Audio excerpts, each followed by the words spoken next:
Helder Monteiro, professor de Raciocínio Lógico e Matemática, e estou aqui para corrigir a prova da ABIN, né, de Agentes de Inteligência. Então, bora lá para não perder tempo. Primeira questão. Essas três primeiras são as únicas que você teria que dar uma pensada aí, mas era uma questão bem de boa se você tivesse feito a prova com calma e organização. As três figuras precedentes, cada uma com diversos símbolos, foram desenhadas na parede de um suposto esconderijo de inimigo. O serviço de inteligência descobriu que cada um dos símbolos representa um algarismo do conjunto do 0 até o 9 e, com referência a essas figuras, julgue os itens seguintes. Considere que o significado da figura 2, só é para tu analisar essa daqui por enquanto, seja a data com dia e mês nessa ordem. Nesse caso, a possibilidade, a palavra aqui. Isso aqui com certeza alguém errou porque comeu mosca. Pelo menos é a mesma coisa de no mínimo. Ele está falando que tem no mínimo 7 interpretações para essa figura. Então, representa data com dia e mês. Então, para tu não ficar moscando aí. O mês, você está vendo aqui que tem 2 dígitos repetidos aqui no mês. Tu pode ter um mês que seja 00, por exemplo? Não pode. Não existe mês 00. Não existe mês também, tipo 22, 33. Não existe mês 22. Então, o único número que caberia aqui era 1. Porque o mês 11 é o mês de novembro aqui no caso. Então aqui tem que ser 1. Não pode ser o 0, não pode ser o 2, não pode ser nada. Ó que questão mongol. Então beleza, você já sabe que o quadrado é 1, é o que aparece aqui também. Você já sabe que esse dígito é 1. Então a dúvida dessa questão está sendo só para essa figura aqui da estrela. Você já sabe que o mês é 11. Então você poderia ter ali no da estrela, né, o 10, ou então 11 não pode, né, porque aqui é outro número diferente. Pode ter o 12. Pode ter o 13, pode ter o 14, o 15, o 16, o 17, o 18 e o 19. Já que é um dia, pode ser qualquer um desses dias aqui. E o mês vai ser sempre novembro, porque não tem para onde correr. Então você tem 1, 2, 3, 4, 5, 6, 7, 8, 9. São 9 maneiras de fazer isso aqui. Ele falou que era pelo menos 7, ou seja, no mínimo 7. Tá certo. Aí com certeza teve algum doido que pensou, não são 7, são 9. Então ele falou pelo menos 7, né? No mínimo 7. Bora pra frente aí, que são bem mongol. Continuando, agora a mesma questão, só que ele quer o significado da figura 3. Ele está pedindo que seja considerado um dia, um mês, né, e também um ano, entre 2000 e 2100. Olha o pulo do gato disso aqui. Entre 2000 e 2100, nessa ordem. Nesse caso, a possibilidade de pelo menos 2 interpretações diferentes. Se você sabe que aqui no ano, que é esse pedaço aqui do ano, vou até deixar separado, né, o dia, o mês e o ano. Se tem que ser de 2000 até 2100, essa seta aqui, você já sabe que o valor dela é 2. Porque vai ter que começar com 2000 e vai até 2100, não tem para onde correr. Então aqui de novo você tem um 2, aqui de novo você tem um 2, aqui de novo você tem um 2. Então o dia você já sabe que é 22, o mês a gente ainda estava aqui um pouco na dúvida, só que sua dúvida vai matar agora. No mês você pode ter 2 possibilidades aqui para o mês. Poderia ser o 0, porque o mês seria 02, né, fevereiro, ou o 1, que seria 12, que seria dezembro. Mas para tu matar essa questão, vou vir logo aqui para o ano. O que está em dúvida é ainda esse triângulo aqui, né, do meio. Se esse triângulo aqui for o 0, que é o mesmo que aparece aqui no mês, você estaria com 0 aqui, beleza. Está dentro do que a questão espera. 22 de 2 de 2020, está entre 2000 e 2100. Beleza, isso é uma possibilidade. Aí a outra dúvida que a gente estava tendo, deixa eu colocar aqui embaixo, que é a seta que a gente já sabia que era o 2. Olha que questão fácil. Se ao invés desse triângulo aqui ser o 0 fosse o 1, por exemplo, você teria o mês 12. É o único mês possível. Não existe mês 22, 32, não existe mais nada. Então você só tem essas 2 possibilidades. Só que se aqui for 1 no lugar do triângulo que a gente tem aqui, o seu ano fica 2121, passa de 2100. Então essa possibilidade não vai poder existir de jeito nenhum. Só sobra essa única aqui. Ele falou que existem pelo menos 2 interpretações. Está errado, só existe uma. Já morreu a questão aqui, não tem que fazer mais nada. Próxima, também fácil. Se o significado da figura 1, agora pensando aqui na primeira, for o ano do século passado. Então, o século passado é o de 1901 até 2000. Então, dentro de 1900, seria essa ideia aqui. Existem pelo menos 2 anos que podem ser interpretados nessa figura.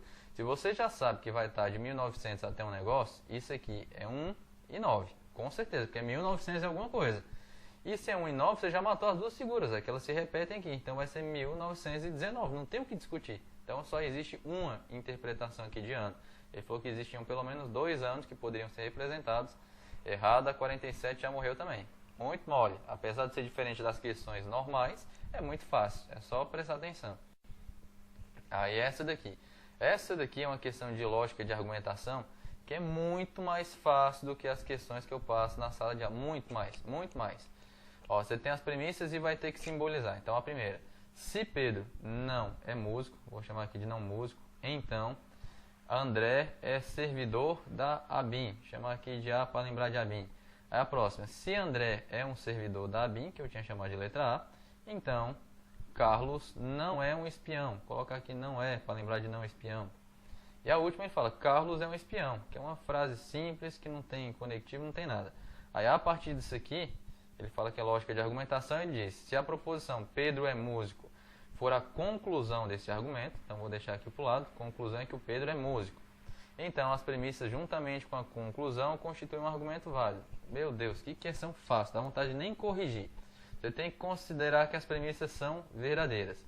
Começa sempre pela menor, ele te deu o ponto de partida. Olha que questão ridícula de fácil. Você já sabe que o é verdadeiro, não é falso. No se então, para não dar o caso lá da Vera Fischer, porque a premissa tem que ser verdadeira, essa daqui tem que ser falsa. Sabendo que o A é falso, aparece aqui em cima, novamente é um se então, para não dar o caso da Vera Fischer, essa primeira tem que ser falsa. Sabendo que o não M é falso, depois que você valorou todas as premissas, não M sendo falso, o M da conclusão é verdadeiro. Se você valorou tudo e chegou numa conclusão verdadeira, significa que seu argumento é válido, ele está bem construído. Não interessa se faz sentido ou não. Cansei de fazer questão dessa aqui em sala. Aliás, dessa não, muito mais fácil. Eu uso questão dessa como exemplo, para começar a aula. De tanto que eu pioro as questões na sala de aula. Então, quem teve aula comigo viu que ficou muito fácil com relação ao que eu passei. Outra questão dada, que também não dá vontade nem de corrigir. Uma questão de montar a tabela verdade. Numa prova de ABIN, montar a tabela verdade. Olha o que ele fala. Na tabela, a coluna referente à proposição, essa daqui que ele deu embaixo, vai ser escrita na posição horizontal igual a essa daqui. Também dei questão muito parecida com essa daqui de tabela verdade, só montar a tabela, não tem o que fazer. Ó, resolve primeiro o que está dentro dos parênteses. Vou deixar na coluna que a questão até te deu aqui. Então eu vou colocar o que ou a letra R aqui no parênteses que ele tinha dado pra gente. Ok? E R. Na tabela do ou. Você tem verdadeiro com verdadeiro, dá verdadeiro no ou. Verdadeiro com verdadeiro, teve um verdadeiro, dá verdadeiro. Falso com verdadeiro, dá verdadeiro. Falso com verdadeiro, vai dar verdadeiro porque tem verdadeiro. Verdadeiro com falso, sempre que tiver verdadeiro vai dar verdadeiro. Falso com verdadeiro aqui, aliás, verdadeiro com falso não dá verdadeiro. Falso com falso, não teve verdadeiro, aí dá falso. Falso com falso, não teve verdadeiro, aí dá falso. E agora o que a gente tem que fazer, a expressão que ele pediu é P, I, Q ou R. Então a gente só vai usar esse pedaço aqui, porque a última coluna serve para a próxima questão, que também é só de montar a tabela verdade. Agora a gente vai usar a coluna do P, conectivo aqui é o E, a coluna do parênteses que a gente acabou de construir. Ó, no E, verdadeiro com verdadeiro, resultado da verdadeiro. Falso com verdadeiro, teve um falso no E da falso. Verdadeiro com verdadeiro, dá verdadeiro na tabela do E. Falso com verdadeiro, teve um falso, vai dar falso. Na próxima, verdadeiro com verdadeiro, teve um verdadeiro, dá verdadeiro. Falso com verdadeiro, teve falso, vai dar falso. Verdadeiro aqui na primeira com falso aqui, vai dar falso porque teve um falso. Falso com falso, resultado final acaba sendo falso. Agora bora comparar com o que ele te deu aqui, ó, passo a passo. Tem que bater todas as linhas. Verdadeiro, falso, falso. Ó, o que ele te deu aqui? Verdadeiro, falso, tá batendo. Depois, verdadeiro e 3 falsos. Ó, o que ele te deu? Verdadeiro e 3 falsos. Bateu todas as linhas, tá certa a questão, não tem que pensar mais em nada. A próxima aí, que é a última inclusive. Também só de montar a tabela verdade, só mudou a expressão, ó, que a expressão é isso daqui. E novamente ele te deu a tabela que ele queria montar, ele te deu a tabela verdade, você nem tinha que montar. Ó, que questão fácil, meu Deus. Resolve primeiro o que está dentro dos parênteses aqui. Vou até colocar nessa outra aqui para não ficar atrapalhado, já porque a questão anterior eu coloquei nessa coluna. Vai ficar P e a letra Q primeiro. Primeiro resolve o parênteses. Usando essas duas colunas aqui no E, ó. Verdadeiro com verdadeiro, dá verdadeiro. Falso com verdadeiro, teve um falso, dá falso. Verdadeiro com falso, teve um falso, dá falso. Falso com falso, teve falso, dá falso. Verdadeiro com verdadeiro, vai dar verdadeiro. Falso com verdadeiro, teve um falso, dá falso. Verdadeiro com falso, teve um falso, dá falso. Falso com falso, teve um falso, dá falso. Agora a gente tem que pegar a coluna que a gente acabou de construir aqui do parênteses se então para o R. Tem que ser na ordem do se então, ó, daqui para cá. Lembrando que no sim então só vai dar falso naquela sequência que a gente fala da Vera Fischer. Verdadeiro para verdadeiro. Não deu Vera Fischer, verdadeiro. Falso para verdadeiro. Não deu Vera Fischer, verdadeiro. Falso para verdadeiro. Não deu Vera Fischer, verdadeiro. Falso para verdadeiro de novo. Não deu Vera Fischer, verdadeiro. Verdadeiro para falso. Deu Vera Fischer, então dá falso. Falso para falso. Ó, de novo. Falso para falso. E falso para falso. Não vai dar Vera Fischer nenhum. Todas verdadeiras aqui para frente. Comparando com o que ele te deu. Ó. 4 verdadeiros aqui no começo. Ele colocou 4 verdadeiros aqui também. Bateu. Depois falso e 3 verdadeiros. Olha o que ele colocou. Falso e 3 verdadeiros. Morreu a questão aqui. Tá certa. Bateu todas as linhas. Certa a questão de tabela verdade. A prova da BIM foi só isso, como eu falei. Bem mais fácil do que as questões que eu passo em sala de aula. Até dar uma voltada aqui na questão. A única que era diferente das outras eram essas 3 primeiras que você só tinha que pensar mais nesse código que ele te deu. Mas é só pensar, meu Deus. Não tem o que fazer nada nessa questão. Não tem o que fazer. Nessa outra aqui de argumentação, eu uso como exemplo questão desse jeito para começar a aula. De tanto que eu coloco questão mais difícil que isso. Quem teve aula comigo viu que a prova foi ridícula, perto do que eu passei. E 2 questões de montar a tabela verdade que você não tem que fazer absolutamente nada. Só montar a tabela para fechar a questão. Qualquer dúvida que vocês tiverem, deixem nos comentários, que eu vou continuar corrigindo outras provas aqui, colocando mais dicas. E assim vai. Deixe aí seu curtir se te ajudou em alguma coisa. Bons estudos para vocês e até mais.